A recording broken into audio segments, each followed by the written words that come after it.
Ladies and gentlemen, welcome to yet another episode of the Sunny Shah Show. Today I'm here in Bangalore, the silicon capital of India. And while we are here, we are going to speak with some prominent leaders who transform this industry, making India the IT hub of the world. We're talking about global capability centers, and I have one such leader who's played a transformative role and a significant leadership attire that we are going to learn from him. Mr. Saurabh, welcome to the show. Thank you, Sunny.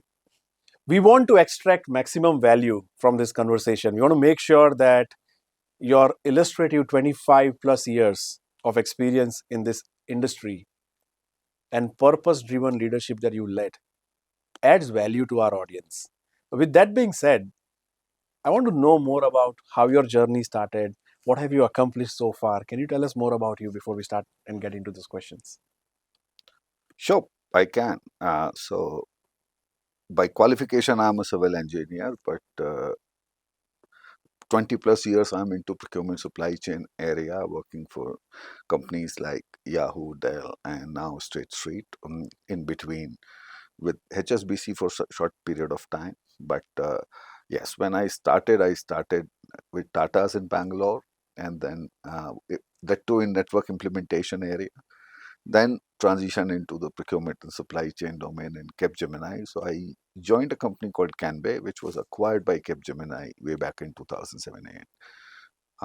Was there for 2 years, established the basic protocols, SOX policies, SOX guidances for procurement supply chain, system implementation. And from there, my procurement journey started. Then joined Dell, did lot of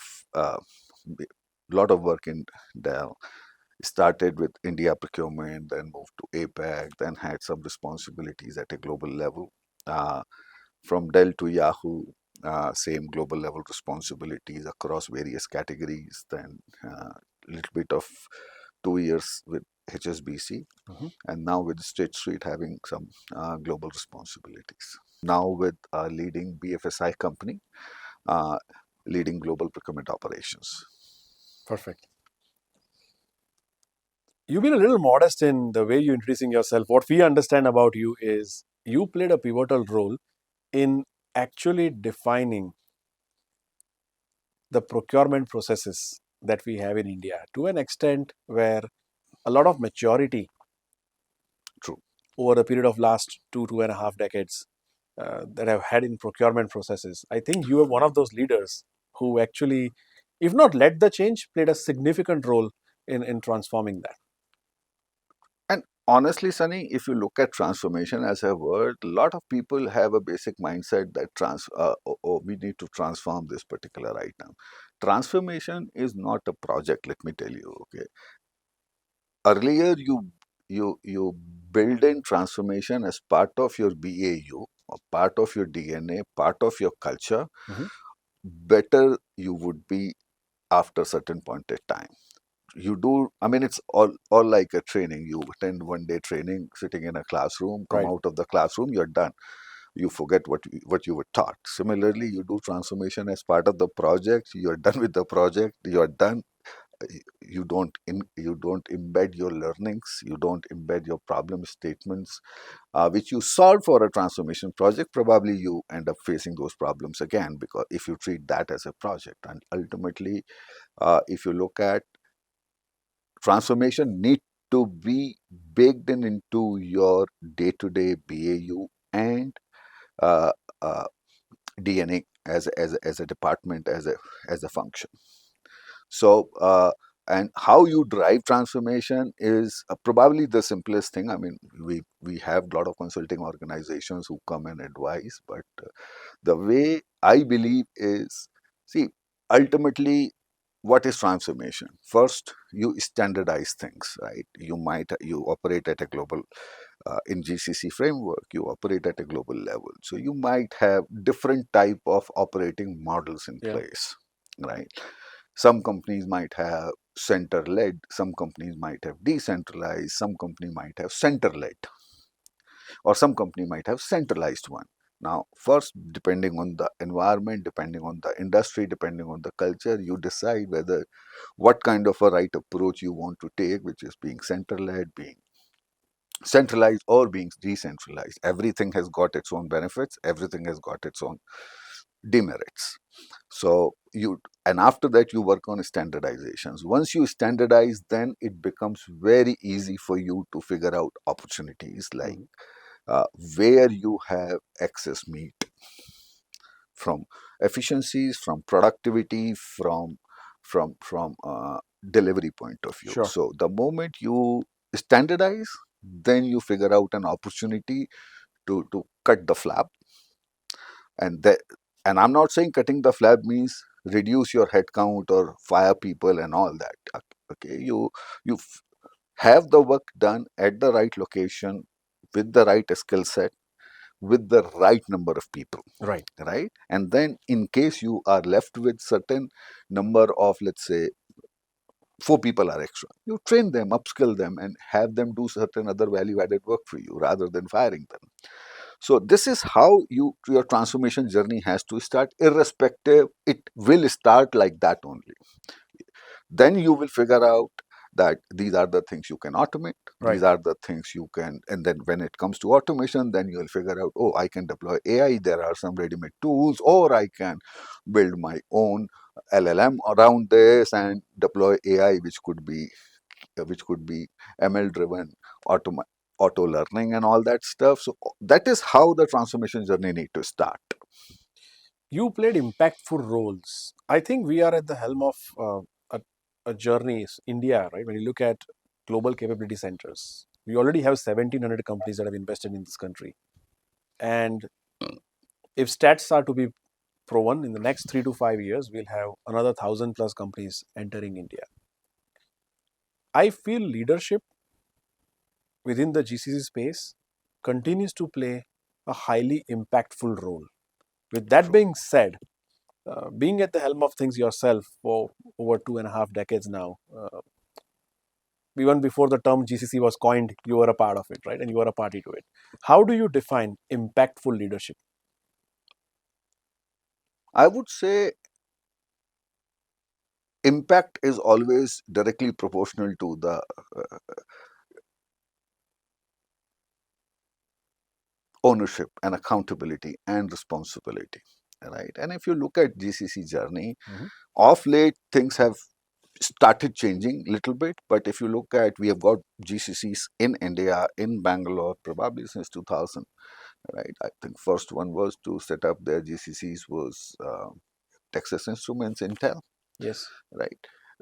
But the journey they started with versus little latecomers like other GCCs versus lot late entrants, things have changed. But if you look at GCC journey, historically have started with taking advantage of cost arbitrage. And when you talk about cost arbitrage starts with basic backend operations work. And then you as leader of a GCC running a particular function, it's up to you how you want to add value and where you would want to add value. Accordingly, with the perseverance, with the delivery capability and leadership, your stakeholders will start giving you the responsibilities, will start giving you the work, which is not cost arbitrage. It is actually the value. It's actually the delivery of value for the firm globally. And that's how it has to start, and that's how a lot of historical GCC journeys have been. And if you see today, with a lot of GCC leaders in India are taking global roles, are owning things globally. If you look at, let's say, Intel, a lot of their hardware design activity, AMD, a lot of their hardware, hardcore designing activities happening in India. Right. And that's where the value chain gets increased. So you start with cost arbitrage, then prove if you have the right leaders in place, if you have the right environment in place, or if you don't have the environment in place, right leader in place, create that environment, and then move up the value chain to really be a integral part of the progress your firm is making globally. it's quite a journey, right? It is a journey. What principles have guided you throughout this journey in these various roles that you had with these organizations? I'll be honest, I'll not give consulting jargons here, right? But I mean, three things. One, mm, black is black, white is white, but you need to know how to deal with gray, right? Deal with gray with empathy. The second thing is empower your teams rather than directing them, rather than being autocratic or direction driven. Facilitate the environment which empowers the people to think. As long as your people are thinking, you will automatically get the results. I mean, all your delivery and the SLAs and the KPIs and the quality and whatever it is will become a byproduct if people are thinking. Right. So you need to somehow empower, facilitate, and encourage that thinking nerves of your people. Make them accountable, own things. Make them more accountable, put in a structure in place wherein they feel empowered, saying that it's my work. I mean, there is a difference between an entrepreneur and an employee, right? An entrepreneur thinks this is my work, my company, right? Employee thinks my job starts at 9 o'clock, finishes at 6 o'clock, and I'm done. So you need to get that level of my work into your team's mindset. Automatically, a lot of things will fall in place. I mean, you don't need to put in a lot of consulting training hours to get that changed. You got rooted into this industry from its very beginning, where more companies were coming to India, and by that virtue, you have a plethora of companies. Like the companies that are entering today, these are digital native organizations that adopt to digital and evolve quickly, right? They were born in a digital world. But we also have large legacy organizations, some of them that you may have worked for and some of them that you see around you. How can these legacy organizations evolve digitally without losing the operational stability in its journey? So that's what I said, Sunny, in the beginning, that it's all depend and it's all starts with the mindset, with the approach, right? You say, I need to be a digital company as a project, you will never be. As older legacies you carry, difficult it is for you to become so-called digital friendly, because historically there are things in place which are working, there are things in place which are not working, and people have figured out a way around to keep things going, right? So to make sure the engine runs. And reluctance to change is a difficult change management thing when it comes to legacy organization. I mean, you will find a lot of people, you might have a fantastic idea, but they may say, it's working, why do we need to disturb? It's working. And I don't need any additional investment. I don't need any additional this, additional that. It's working. I'm happy. You don't need to worry about it. But if you start embedding things in structurally, right, saying that, let's say, I'll just pick up an example of operations. Let's say you say, you figure out probably I'm too manual, right? So you probably start with, okay, fine. All my reporting need to be automated. Let's give 6 months to the team, figure out a way to automate the report. I'm just starting with two basics. Basics, right? You start with that, and then reports automation is too basic. It will be done. But people will start seeing the benefits, saying that, oh, I was spending 6 hours to build this report. Now it's happening automatically. I've got free time. And that's where the trust of your team, the trust of your own leaders, own team members comes into picture, wherein the moment things have got automated, I'm not fired. Right. I'm being upskilled to do something more or do something different. right? And that's where you begin, and automatically people will start seeing and will start coming up to you. I can automate this. Okay, I have seen. I mean, why can't we? We did this 3 months back. Why can't we deploy the same thing in this area, like using Power Automate to automate something, or using Copilot to uh, more effectively, or something like that. That if you build that in, and I mean, it's all about, you look at the process flow, or you look at the flow, right? You have a company's strategy, then you have their yearly goals, then you have your own department's yearly goal, right?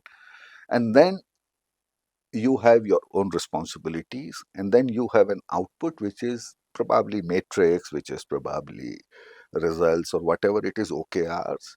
And as long as you have this flow, and your transformation and digitization, including AI capabilities these days, I mean, AI is too good, but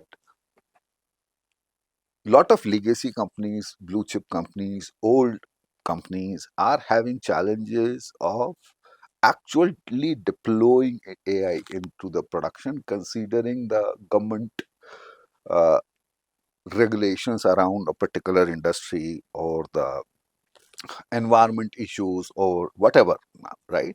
Let's say semiconductor. So if semiconductors are in shortage, irrespective whatever you deploy AI into your supply chain, how is going to help, right? So if you follow that process, address your yearly goal or strategy into each step of this Yeah. process, it becomes smooth sailing for you. I mean, you don't need to spend weeks together, hours together in workshops to make people aware what you want to do. I mean, it will automatically get into their mindset. One of the most powerful opportunities these days is the Global Capability Center. Everybody's talking about it. Everybody's trying to get a slice in the pie with this journey.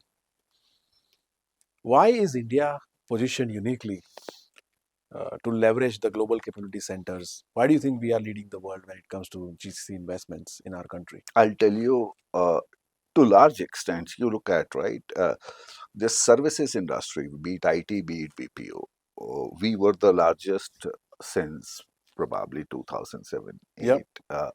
We are the largest. We uh, probably, total pie, we probably are 25-30% for companies based in yeah. India, which we have our contribution in terms of global business, be it business process outsourcing, be it IT services. Now, if you look at GCC journey, I said, right? So a company who had to outsource something, let's say to business process outsourcing company, they have already outsourced it. Now, that business process outsourcing company is delivering those services from India, their capability center, probably 90-10, 95-5 ratios, or whatever it is, right? But that learning, that talent is available. Okay. Now, if company says that I want to establish my own capability and develop my own capability center in India, you have got talent available, readily trained, right? So it becomes easy. Ecosystem is there. Ecosystem is there. The second thing is quantity, right? So the number of engineers we produce every year, probably the whole world doesn't produce put together. True. So you can keep on refreshing the talent also. It's not that today you have a need to who can do somebody gap accounting work in India. You'll find hundreds and thousands of them. You want somebody who can do Australian regulations. You will find hundreds and thousands here in India. But it's not that you don't have the fresh intake. You have plenty of fresh intake. You can keep on rotating. You can keep on training people. Yeah. So because of that, we are into unique position of being the first choice as a country. What are those next growth levers when it comes to GCCs in India? It's that value Value proposition. prop. Value proposition. So I mean, if that's how I said that a GCC normally starts with the cost arbitrage, normally, right? Now you have consulting firms who are advising companies how to set up their GCCs in India, right? And that's good. But it starts with cost arbitrage, but uh, there are many success stories. Few of them are failure stories also, right? So you need to keep on learning about your stories. Certain uh, government regulations, state government regulations, and all Sure. those things need to be probably looked at. I'm not saying they are deterrent, but they could be more facilitating. I was looking at the cases that did not go well in terms of outsourcing efforts, right? And I think the one significantly important problem statement that emerged to learn from those failures, if I might put it that way, was cultural alignments. So, based on your experience, you've been on both sides. You've been um, bringing businesses in India and trying to establish them. At the same time, you're also ensuring that solicitation of outsourcing as a center in India, you've done it all, right? I'm talking about cultural alignment.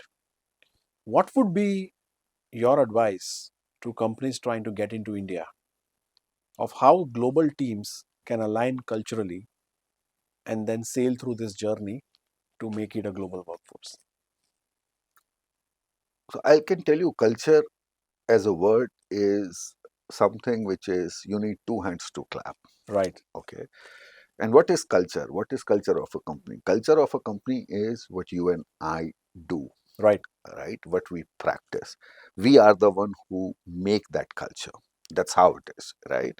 Now, as long as we have got two hands to clap, It works. everything becomes easy. If you do not have, because there could be resistance, there could be insecurity feelings across both the parties interacting with each other, and to large extent, if your focus is that country specific cultural differences, I don't think so that exist anymore. uh, as far as GCC landscape is concerned, I mean, India as geography, we have earned that credibility that Right. we can accommodate to any so-called socially cultural differences between us. I mean, you have got a lot of companies who support United States and follow United States holidays in India, True. right? You have people, and it's not that it's different than GCCs or IT services companies. It's both same. So it's all about organizational culture and the cultural alignment between the two individuals. Mr. Jain, based on your experience, what are the current talent trends, procurement trends that GCs of the future can adopt to? So as told you, Sunny, earlier also, that the journey starts with cost arbitrage and the two basic operations work. But if you look at last 3, 4, 5 years, lot of GCCs, lot of companies have started moving. I mean, if you talk about any company, any role, right? And you can probably define any company's any role into three buckets, right? One is your client stakeholder facing role, which you may call whatever you may want to call, but that's what your client and your customer facing roles, right? And the second is your middle role, wherein uh, semi strategic you may want to say, right? And these client facing role you may want to say strategic, and then back end offices, back end works, right?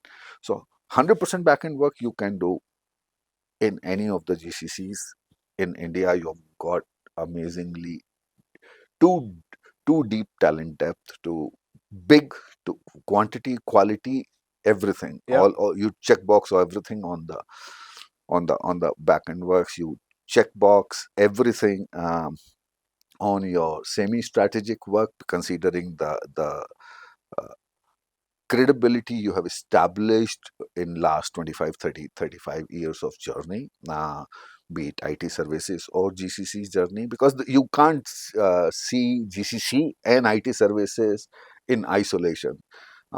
Somehow it is common, Okay. somehow, because the services company was servicing a client who is setting up a GCC today, so it automatically need to be collaborative.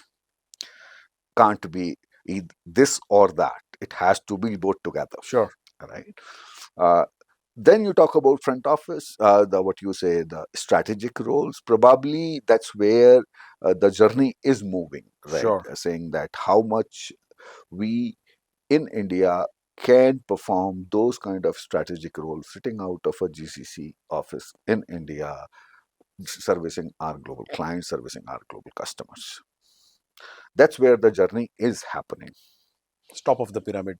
Top of the pyramid, the so-called strategic roles, Right. the influencing probably the firm's overall customer, client, stakeholder engagement strategy itself.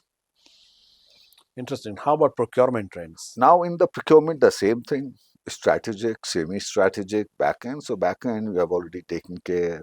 There's no problem. Semi-strategic, you are already there. You've got a lot of good talents. But the journey is on GCC space of uh, procurement supply chain world is again that Sure. strategic stuff. How many strategic roles of procurement supply chain organization, including risks, including the governance, compliances, and those kind of things, you can prove yourself that you have the talent here and you can perform that work out of India.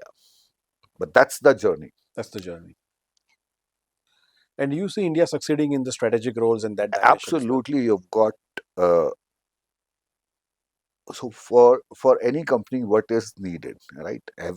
Be it a manufacturing company or a services company or a non-manufacturing company, so to say, what is the critical asset today? It's the employee, Sure. right? Employee directly proportionate to talent availability. You have got plenty of talent here. Good colleges, good quality of education, amazing structures in place, progressive governments across, Yep. right? You you pose a problem to them, they are more than happy to work with you to solve that problem, government. And that kind of a support you have, your tax laws, your overall what we were perceived as little more complex. I mean, from a complexity on government regulations point of view, there was a time when we were compared with China, saying that India and China are too complex to deal with, but we are moving towards a lot of simplifications have already happened, more are yet to come. So whatever a company need, we have it in this country. Whatever. It's just taking that call that when to start. I have a follow-on question on that. Again, looking at the landscape of India, right? We always have, we are at the epicenter of the IT industry here in Bengaluru. Other governments are also making significant investments and taking deep strides into when it comes to GCC, attracting GCCs to come to the states and set up. So we're looking at Telangana, we're looking at Tamil Nadu. Obviously, Maharashtra is playing a Don't role. miss Andhra Pradesh Andhra separately. Pradesh, and of course Gujarat now. Gujarat, with the GIFT City. UP, MP, Rajasthan, everywhere. How do you think each of these states and geographies play a role? Do you think that's more on platter than what it used to be? It's more competitive now. Right. It's more competitive, and any company who wants to come new into country or want to expand have got many options now. Earlier the choices were limited, but you've got many options now. You've got plenty of choices, so to say. Very interesting. So that makes India More an obvious competitive, more competitive. More competitive. Good. Cite an example of one major digital transformation project that you led that led to an unexpected learning. I can tell you one massive work I did in one of my previous organization. So we used to have close to 48, 49,000 so-called content providers who used to work with us on revenue share. And that revenue share could be out of 48,000 in a given month, probably 10,000 would generate anything, but the amounts are going to be $5, $10, something like that. And you understand that 20,000, $5, $10, oh, 48,000, $5. It was a humongous, humongous transactional load. We worked with our IT, developed an in-house tool, which and inducted something called managed service provider. So we bought an agency in between that it will be a tri-party agreement between the uh, content provider and us and this third party. Sure. And the tool was designed so beautifully that everything was done on, well, you missed all manual touches. All monthly you will get one invoice as a company, you pay that, you're done. Rest everything this MSP will take care. MSP will have everything online, so there is no something going back and forth. I want to verify this, I want to verify that, I want to verify this. So that is something which I think was too futuristic at that point in time. Sure. When we did it. So it was adopted well with Absolutely 100% adoption. Wow. Because everybody's life became easy. Very interesting. Everybody's. So you have three parties. All three parties, everything is visible to them online at click of a button. So they don't need to follow with anything. Steps were defined, and the tool was designed such a way that no manual intervention. In case you have to do, you can do with an administrative right, but not needed. The only challenge there, which I can tell you, which we learned a little bit, is precisely to your point on cultural aspects, because these 48,000 were not all, they were spread across the world. Sure. And certain countries, you need to take care of their cultural requirements, so to say. The local regulations and the local compliance requirements. So that kind of a customization, which we never anticipated when we kick-started, but being agile, we were able to handle it. I mean, those kind of countries were live little later after incorporating those compliance requirements. Other than that, it went perfectly well, and everybody was. I mean, it was absolutely a win-win situation for everybody. And it didn't cost it company anything. It didn't cost it MSP anything. Yeah, it was because of the cash flow situations, the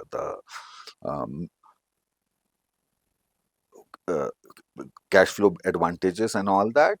This became a self-funded program. So absolute win-win were established. Yes. Very interesting. There are a lot of aspiring leaders out there who must be watching our episode today.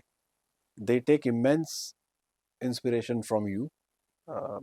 You've been a veteran when it comes to procurement processes. You've been a veteran when it comes to operational excellence. You've been a veteran leading transformative projects and setting up GCCs and scaling them to next level in India.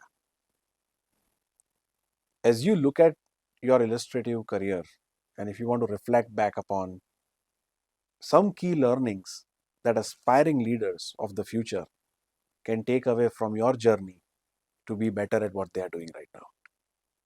Absolutely. What I can say for the audience is that focus on defining the problem first and go as deep as you can when you are working on defining the problem. Once you have defined the problem well, trust me, half of the solution will come from that problem definition itself. Then your solution becomes far more easy.